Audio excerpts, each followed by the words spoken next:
একদিকে আকাশে সামরিক হেলিকপ্টার থেকে গোলা বর্ষণ, অন্যদিকে স্থলে একের পর এক অগ্রসর হচ্ছে ট্যাঙ্ক, আঘাত হানছে লক্ষ্যবস্তুতে।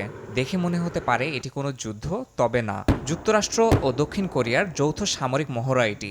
সোমবারের ওই মহড়ায় অংশ নেয় মার্কিন ও দক্ষিণ কোরীয় সামরিক বাহিনীর বিভিন্ন ইউনিট। প্রতিরক্ষা শক্তি জোরদার করতে উভয় দেশের সেনারা বিভিন্ন সামরিক কৌশল অনুশীলন করে। এক পর্যায়ে দক্ষিণ কোরীয় সেনারা দাঁড়িয়ে মহড়া পর্যবেক্ষণ করতে থাকেন এবং মার্কিন সেনারা তাদের সামরিক কৌশল প্রদর্শন করে। এই প্রশিক্ষণের গুরুত্ব অনেক বেশি। এটি আমাদের সহযোদ্ধাদের সঙ্গে সম্পর্ক গড়ে তুলতে সাহায্য করছে, একই সঙ্গে বিভিন্ন লক্ষ্যবস্তুর ওপর সমন্বিত আক্রমণের সক্ষমতা বাড়াচ্ছে। যোগাযোগ ব্যবস্থা শক্তিশালী করার পাশাপাশি অন্যান্য ইউনিটের সঙ্গে সমন্বয় করাও গুরুত্বপূর্ণ হয়ে উঠেছে।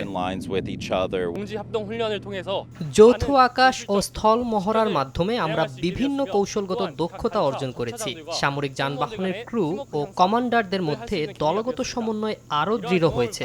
একজন প্লাটুন কমান্ডার হিসেবে এই অভিজ্ঞতার ভিত্তিতে আমি আমাদের ব্যাটালিয়নের জন্য আরও বেশি প্রচেষ্টা চালাবো, যাতে আমরা যুদ্ধের সক্ষমতা আরও উন্নত করতে পারি।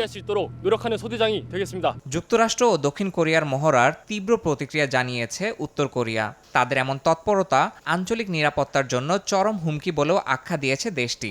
সর্বোচ্চ নেতা কিম জং উনের অভিযোগ, এই ধরনের সামরিক মহড়া আঞ্চলিক স্থিতিশীলতা নষ্ট করবে। ইয়াসিন মোহাম্মদ জিসান, সময় সংবাদ।